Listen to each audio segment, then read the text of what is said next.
welcome. Tonight, the actress who became an international star in The X-Files, Gillian Anderson, and the comedian who created some of TV's funniest characters, Paul Whitehouse. And we reunite a supergroup from the 80s whose music is about to feature in the West End. The group is Madness.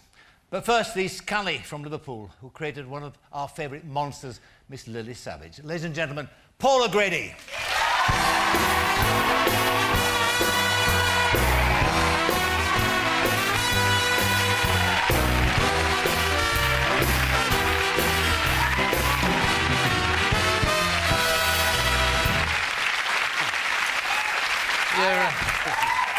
You're in Shanghai Lily there to play me on. That's right, a good one, eh? You're looking in great shape for somebody who's supposed to be a goner. No, I feel fine, yeah. They dug me up, hit me with the shovel, shoved me in, chitty chitty bang bang, and there you go. That was what, it's only 6 months ago. You had a major heart attack, yeah, didn't you? Yeah, I had a coronary, yeah. Massive coronary. Did your life flash before you? It didn't, no, I wished it did, because I was so whacked out of my mind on morphine. They'd put me on the morphine, I wasn't taking it myself, you know what I mean? That I was in seventh heaven. I didn't care what happened. I just lay there and thought, this is heaven. You know, they're saying, you've had a heart attack. Oh, fine. You said my leg was off, I'm not bothered, you know what I mean? But I feel fine. I gave up the ciggies. Oh, that was difficult. I mean, you're a big smoker, weren't you? It was the one great love of my life. When I gave up smoking, Lambert and Butler lost 20 workers. I tell you, they said that. I loved smoking. You know, I still do love the smell of it. I'm not one of these sort of anti-smokers, you know, born-again anti-smokers who say, you can't come to my house and smoke. I hate them. They're all about control. You can come to my house and smoke your head off, you know, do what you like. It's a tough one to break, isn't it? I mean, it's highly addictive. It's possibly the most addictive thing you can have. I was like permanently, I don't know what, you know, I get up in the morning and I go, oh, I don't know what to do, you know? I have a cup of tea and I think, I'm normally going, there's a black cloud around me. But since I've given them up, I do feel, you know, I do feel a lot better. Okay. I would, if anyone's a smoker, I'd say give them up. You know. What else have you had to give up? Anything else, Tom? Oh, plenty of things. Do you know they have? I've got to tell you this. They have a sexual cardiac liaison officer. Do they? Yeah. Oh, pray tell me, what does he or she do? Well, you're supposed to ring them up and tell them when you've had it off. And I said, I haven't got a regular partner. I've got to go out and get one first. It's a chance. I've got to go and cop off. I've got to pull because they put you on beta blockers and, you know, they don't know whether you might go off the idea of doing it, you know what I mean? So they're very nice and they ask you very politely, you know, like, have you done it yet? I say, well, yes, and how was it? Well, ask them if you like. I'll give you the number if I can find it. Can't remember the name, but I've got the number somewhere. Do they come round and offer practical help? Give you bedside assistance. I think they offer advice. And then they whack you on, I don't know, whatever, but I mean, touch wood, I've had no trouble. I shouldn't be saying this, should I? But then, of course, I mean, you started work, I mean, 6 months after you had this heart attack. You started working in a vigorous part in Chitty Chitty... Bang, bang. Don't say gang, bang. I was going to say gang, bang. It's only me talking about what we're talking about. You're about to say that. Well, they've renamed it that since I've gone in it. Are you enjoying it? I am very much. It's not a big part. I'm in... It's funny because backstage in the Palladium, you know, you think the world-famous London Palladium, Andrew Lloyd Webber, I can't wait to see him because he should put a few bob out for a can of paint. I mean, it's disgusting. I'm in the Anne Frank suite. It's this... and behind a wardrobe, seriously. And some bright spark said in the 70s, oh, we shove a shower in this dressing room, make it en suite. So I've got this thing like a metal TARDIS, bang in the middle of the room, which people think is the lift. Seriously, Scylla came to see me, and when she was leaving the dressing room, she got in and she thought she was going down. Scylla, no, it's the shower. But I am, so because the child catcher who I'm playing is not in it a lot, I do sit in the dressing room for the first half for about 1.5 hours, pulling my hair out like a parrot with boredom. But I am enjoying it. It's a great show. Do you like the music? It's a bit sweet. Truly scrumptious. I wake up in the morning, you know, when you're rehearsing and you're hearing the show every rotten night, 8 shows a week, and I hear, truly scrumptious, and I smash my head on the bathroom sink. Shut up! Shut up! And then I go downstairs and I go, bang, bang, titty, titty, bang, bang, bang, bang, bang, bang, bang, bang, bang, please leave me alone. You get to fly, don't you, in this as well? I fly 200, I'm like a special act. I come on in the second half, I sing a song, and then I fly through the roof 200 feet.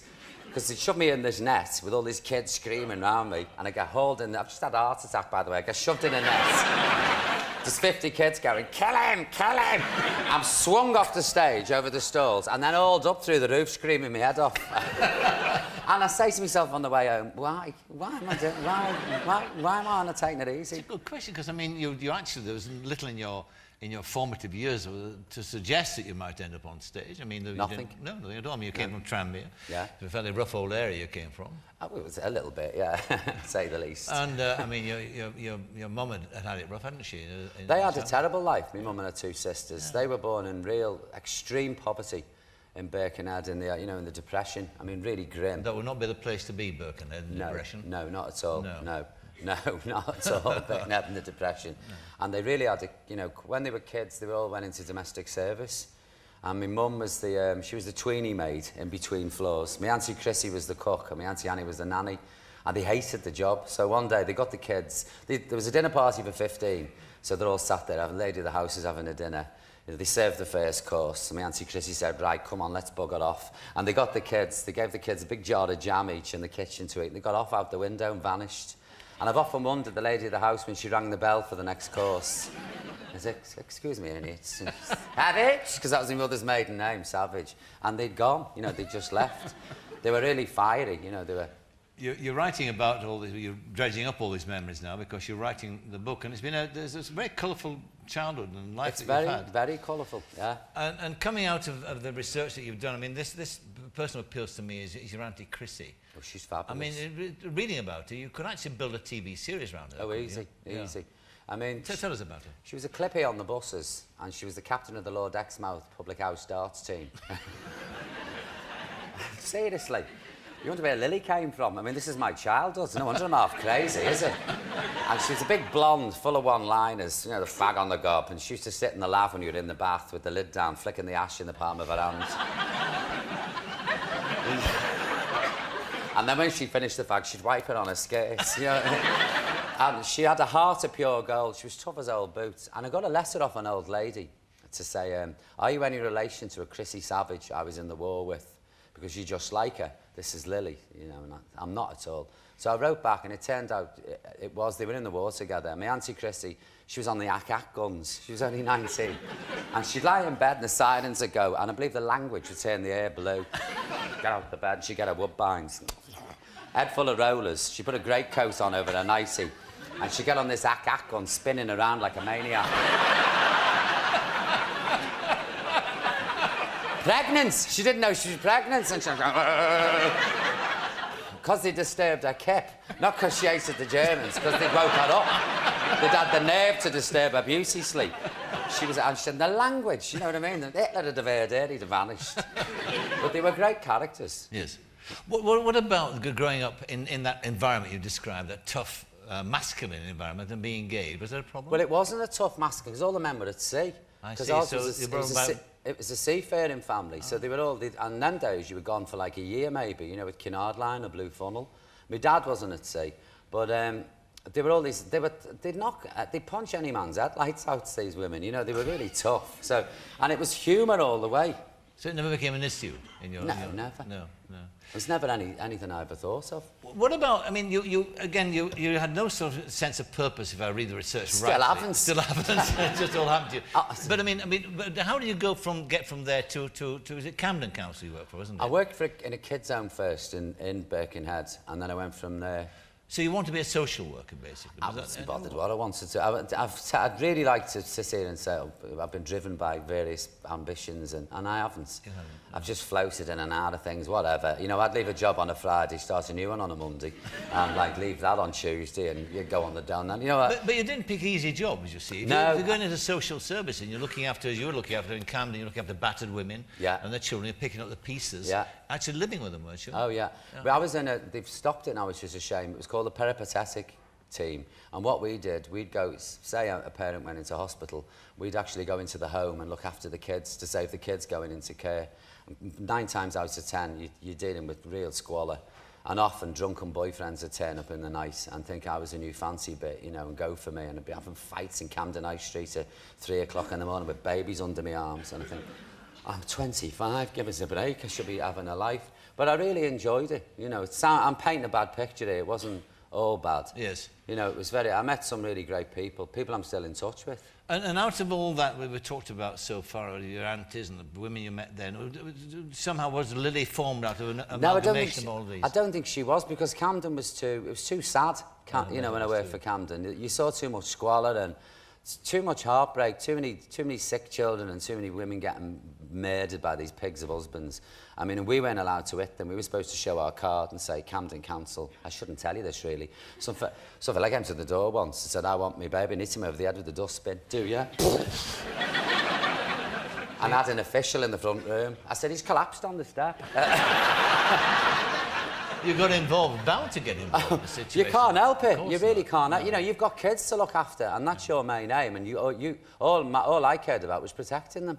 So I'm sorry. I used to think, well, I'm not playing this by the rule book. You know, 4 o'clock in the morning with a drunk on a step with a broken bottle. I'm going to take whatever steps I have to. Just, you know, to look after these kids. What kind of a view does it give you of the world? Quite warped. I bet it does too. No, it didn't. It gave me... I see good and bad now in everything. And since I had the heart attack, I mean, I was a bit laid back before, but now nothing bothers me, nothing phases me. I mean, it really doesn't, you know, c'est la vie. Because they said, like in the Palladium, aren't you scared going up through the roof in the net? No, don't bother me. Really doesn't bother me. But again, it seems an extraordinary leap from that you've just described in Camden into the pubs of South London. There's a reason. Go on, tell me. Because we got lots of time off in lieu.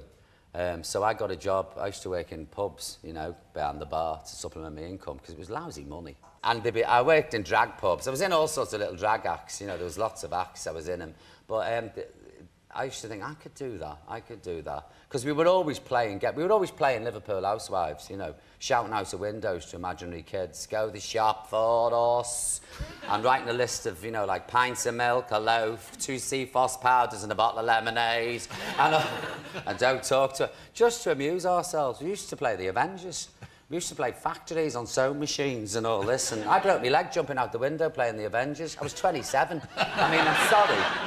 You know, so it was constantly, it was just an extension of that, you know, and up I got. And because all the acts those days, most of them were all in sequins and they were Shirley Bassey orientated, you know, it was all very glamour. I went the other way with Lily, sort of gave her a skirt up here with a tassel and roots. You know, she had a tattoo and a love bite, you know what I mean? And heels were scuffed and holes in her tights, and she was a, you know, divorced prostitute with 2 children who had a fondness for booze and drugs. It's a normal everyday woman. Never really. look back, this is it, you know. Next thing you're on prime time telly doing blankety blank. Now what happened? I'm sorry. What happened there? But that'd be a tough apprenticeship, that wouldn't it? Oh, you're telling me. The Vauxhall Tavern on the Saturday Night Late Show, they'd eat the young live.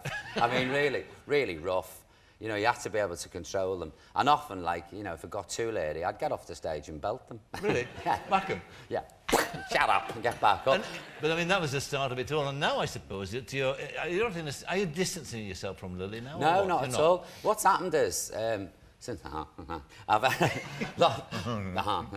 how you talk about it. How are you? I have so many people come up to me in the street and say, how are you since you give up smoking? I could kill him. 60 times a day I'm reminded that I don't smoke anymore. And normally they've got a fag on. I wish I could give up. And they blow it in your face. I'm quivering. I could stop it, please, leave me alone. They come up to me all the time. That's not a ciggy in your hand, is it? Say, no, it's a dog lead, actually, with a shih tzu on the ends. Are you half crazed? I forgot what you asked me now. I've gone off again. About giving up distancing yourself from Lily. No, it's just... a lot of different jobs came along, you know, like Chitty Chitty Bang Bang and playing the child catcher. Lily's back at Christmas to the Wicked Queen in Panto. Right. And then I'm doing a sitcom for the Beeb. Oh, yeah. Playing again Evil, the manager of a bingo hall in Liverpool. Right. So there's but I'm going to tour with Lily next year because I'm quite up for that. I think I'll go out on the road. She's a marvellous character. I mean, it's a laugh to do because you can talk utter rubbish. I'm talking utter rubbish now, I know, and I haven't got a wig on. But it's a great laugh to do, and I'm sort of fond of her, yeah, and she's given me a lot of things, a nice house, you know, and a different lifestyle, and Cilla Black. Well, now then, Cilla Black. Now, that's interesting, because the last time you were on the show, you met for the first time. I was always assumed when we booked the two of you, we thought, well, they'll be bosom buddies. We didn't know each other. I don't think we were particularly keen on each other, me and Cilla. And we hit it off like a house on fire. You know, now she's like me. 3 things gave me a heart attack: cigarettes, coffee, and Cilla Black. The 3 things. That's good, that. Yeah, oh, no, Is she, I mean, you helped her through the period of bereavement? I did. I didn't do it consciously, you know. You know when you need... It's often easier to talk to somebody you don't know very well and let you pour your heart out and cry, you know, like... So I suppose I was a bereavement counsellor. Yes. But she tells all... There was a terrible story in the paper about me taking my clothes off on a plane. Did you see that? No. I could kill her for it. Why? She uses me as a smokescreen, you see, to get them off air. I reckon to tell you about Paul. So I like to go where you get the bed and you watch the movie and you get the meal and you take your sleeping pill and unconscious. Yeah, it's fabulous. So I got in the bed and I took the pill and they give you them tracksuits to wear. It's fancy wearing a tracksuit in bed and a quilt. So the sweat's running off me like a glass blower's. So I've had my sleeping pill. So I took the top off and flung it down the plane. Scylla's there watching a movie. And then the pants come off. And then I'm like that with everything hanging out the duvet. And she's going, Paul, Paul. Telling everybody on the plane. The fella behind me's got tracksuit bottoms wrapped around his head. And she tells these tales, and of course it all goes round, and I get people whistling the stripper at me.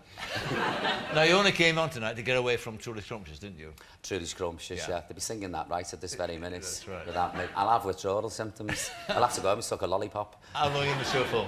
I'm in it till Christmas. Yeah. And then the panto. Then panto, yeah. All right, fine. Yeah. Well, all success, and it's great to see you looking so fit. It's nice to be here. It's nice to be anywhere that hasn't got a pine lid and handles. You know what I mean? Paul O'Grady, thank you very much indeed. Cheers. Paul O'Grady. Thank you very much. Well done.